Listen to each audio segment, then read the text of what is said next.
Welcome to Rutland Water. Some call it the mecca of stillwater fly fishing, with the iconic Normanton Church perched on its banks.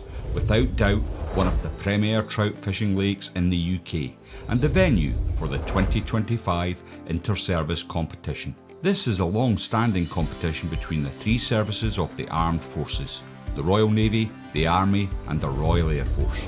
Each team consists of 14 serving members and also carries 2 associate members known as the Old Lags. It's a one-day match fished to IFFA international rules and is hotly contested.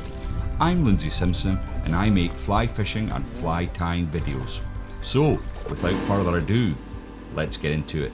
Well, I'm out on Rutland Water again with Cameron Woods in the pointy end, and we've started our official practice for the inter-services competition. Now, the inter-services is a long-standing competition. I've been fishing it on and off for about 35 years now, and it's when the Army face off against the Navy and the RAF, and all the teams take it quite seriously. They'll both be having 2 days practice on the water and having team meetings of a night. They'll be fly tying and generally working out a plan for match day. So we split the boats up. Generally, Rutland's a big old water. We've got 3 prominent areas: the North Arm, the South Arm and the Basin. And Cameron and I this morning, our job is to do the North Arm. Now, I might not sound too enthusiastic about this, and there's a good reason for that, because I did spend some time yesterday out in the water with Charlie Will, and we did all this, and we didn't have much joy, if I'm honest about it. In fact, that's an exaggeration. We didn't have any joy. Not a fish, not a swirl, not a take. It was like it was devoid of fish, which is a bit strange really, because the water clarity is absolutely perfect. I don't think I've ever seen it as good as this. There's plenty of weed, which means there's plenty of life. I would really expect to be catching fish. Now, it's a little bright now, but we've got a decent wind, so we're covering plenty of water. And in front of us at the moment, I can see 3 RAF boats working this bank, and we've been here for about 30 minutes and I've not seen a rod bend, which generally is a good indicator that we're not in the right area. But we've got to do our due diligence and cover the water we've been given. So I've opted, because we're fishing over weed beds and we have drifted a little far out for the shore, I'm going to push us in momentarily. Oh, there we go. Unbelievable. And as if on cue. Sorry. There's no fish here, there's no fish here. Honestly. You couldn't make it up, could you?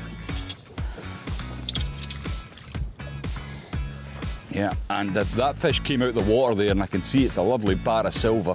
So the fish we are picking up, which is only 1 at the moment, we've just started, but what a great start. And I can feel this is a bit of a steam train.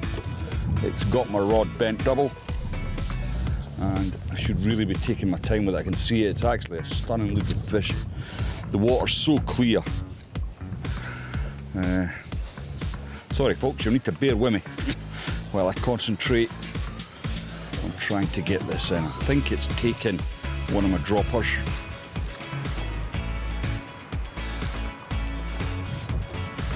Oh man.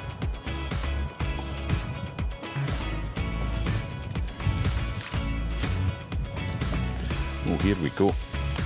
Might need to start the engine with it. Didn't look that big. Come on. Well, I think once it gets into these weeds, yeah, get the drogue, pal.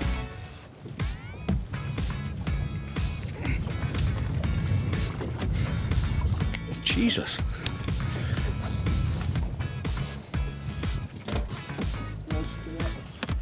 Okay.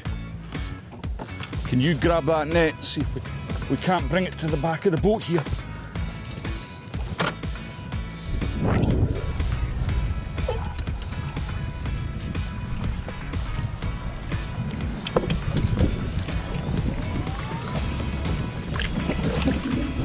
Oh nice one. That is a cracking fish. Superb. Thanks, pal.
Well, the morning practice session is nearly a done deal. What we do is we put various numbers of boats. So, for example, we've got 3 boats up the North Arm here today, and we're currently in Barnsdale Creek to cover the whole reservoir. There'll be 3 boats in the South Arm and 3 boats in the basin, which is not many boats when you consider the size of Rutland. But Cam and I have started the day pretty well, I've got to be honest. I didn't expect to have a fish in the boat already, and Cam's had a lovely brown trout as well, which was absolutely stunning, beautifully marked, and it had a perfectly well mended tail, which is what you want to see when you come to Rutland. There's a lot of good quality brown trout about at the minute. So what have we done? We've concentrated our efforts on fishing over weed. We've got the boat into a position where we can see weed just below, it's crystal clear, and what I suspect's happening is that the fish are sitting in amongst the weed, but because their window of view is such and the water's so clear that when they see food items further up in the water column, they're coming up from deep, taking the food item and then immediately going back down. So how do you target fish like that? It is quite difficult, because if you want to pull through for them, the problem you have is you're catching weed all the time because you're absolutely in about that weed. Now, the way to combat this is to fish maybe subsurface. So I'm currently on a floating line with a floating shrimp on the point and 2 foam back shrimps up, and that seems to be doing a job for me. Cam's very similar. He's on a slow tip and he's fishing a team of pearly cormorants, and that's scored for him. So we've got 2, they might not be different, I wouldn't call them different, we're kind of fishing the same level of water, but that's through necessity, not choice. Maybe the other lads that are fishing out, further out from the weed beds, may discover something that is working further out in the deeper water, but we need to see. So we'll be finished here shortly, and then we'll move to our next area, which for our group of anglers is the basin. And I'm quite looking forward to that, I've got to be honest. Had some success there yesterday, so hopefully that'll be a good session for us. We'll just need to wait and see.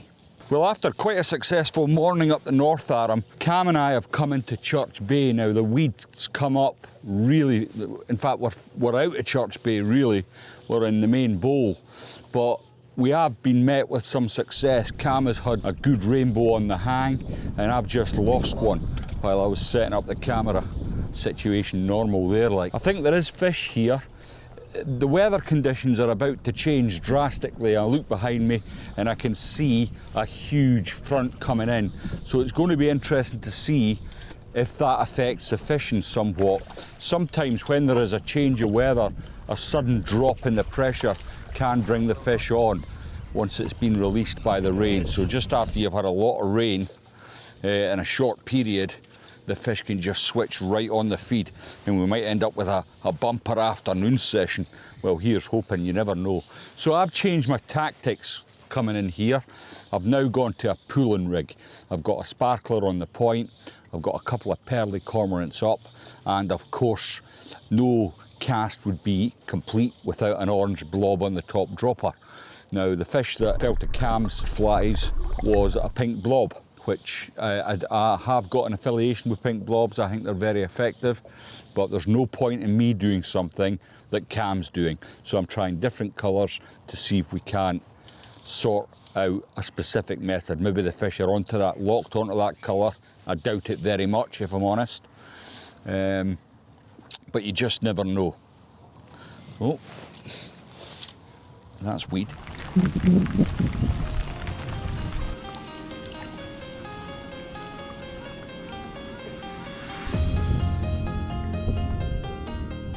If you're enjoying the content, please remember to give the video a like and consider subscribing to the channel. It's completely free and it encourages me to make more videos. There is a new button called Hype that you can click. This will give the video a boost and will not cost you a penny. Help out an old man.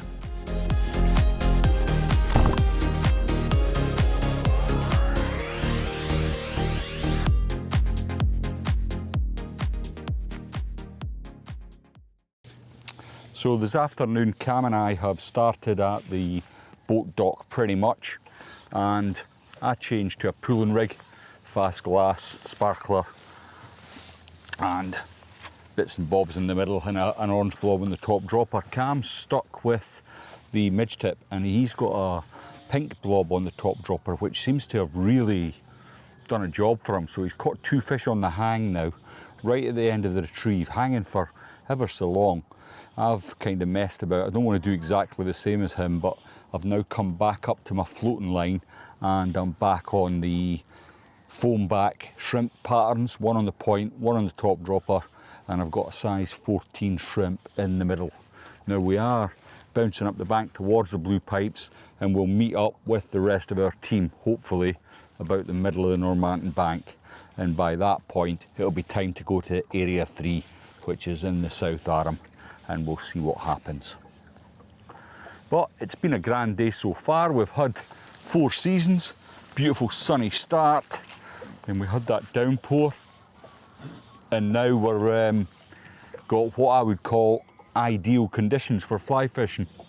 It couldn't really get any better than this. There's a gentle ripple, there's 100% cloud cover. The worrying thing, I suppose, if there is a worry, is that I'm not seeing any surface activity. I've seen much more surface activity this morning when the sun was out than I'm seeing now. So I'm not quite sure what's going on, and the wind is sort of messing us around a little. It's going one way, then it's going another. But these are the tribulations of loch style fishing, and we've just got to do our best. I think as a whole, the army team's doing very well. I don't think there's anyone that haven't caught some fish, which is always nice. There's nothing worse than sitting in a boat all day and you're not getting any action. And well, that said, we've all been there. We've all been there. So I'm going to get on with the rest of this drift, and then the next time I speak to you, we'll be up the South Arm. Well, that's us in our last area for today, and we've come up to the South Arm.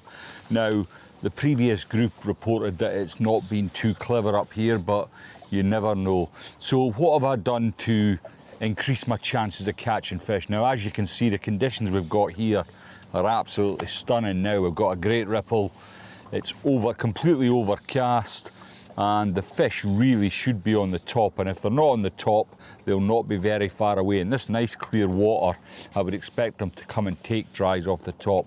So what I've done is I've shortened the distance between my top dropper to my fly line, and I've added a daddy long legs foam detached body on the top dropper. I've got a bob's bit in the middle, and I've got a tan daddy on the point. And what I'm doing is I'm casting very short, no more than 20-30 feet, and then giving it 5 to 10 seconds and then recasting again, and that's all I'm doing. Cam's stuck on a method that's proven quite successful today, which is the midge tip with the pink orange blob, and we're going to keep that on as a control method. So if the fish are here and it's worked everywhere else, it should work here. But only another couple of hours to go and we can go and get a well-earned Chinese. Well, this is the last day of practice and I'm out with Sean Hanlon. I feel quite lucky. I believe Sean's the best angler in the Federation at the moment, and he's a thinking angler. So he's on the engine today. He's put the old fogey up the top end, and I don't think that was a bad choice. It gives me a bit more time to faff about and do a bit of work to camera. So we were off to a fast and furious start. We went over to our area today was the corner of Sykes Lane, and it absolutely fished its head off first thing. First drift through, I think Sean took 4 fish. We came back around and we got another couple of fish. So it's definitely an area, but there was definitely an advantage to being on the engine. The fish are pretty tight into the shore, and if you're on the engine, you've obviously got that. Now in competition, as a competitive angler, if you were of a mind to, after 2 hours you can swap ends, and I think the problem with that, of course, is it might all be over in 2 hours. The speed Sean was catching his fish at, it might have been very difficult to do a regain after 2 hours. I think he might well have been finished, the speed he was taking fish out. So what are we doing?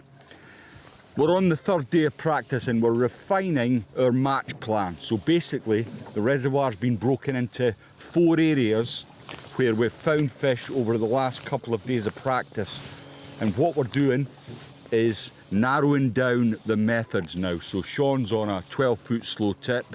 I started pulling on a fast glass, but it was very evident from the get-go that I was too deep in the water. I was going below the fish, and the fish were in 3 to 4 feet of water, so it wasn't long before I was getting below them.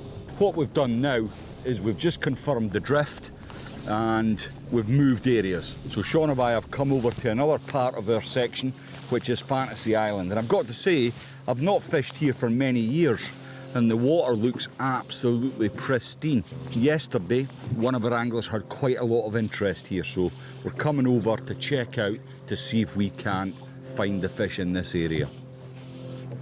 So far, so good. Sean and I went on to have a fantastic day's sport. Sadly, most of the footage I shot was lost because I had the camera set to take photos rather than video. You can't fix stupid. Nonetheless, the work Sean and I had put in was going to help the team formulate a plan for the match day. That evening, areas were shared and the most successful methods and fly patterns.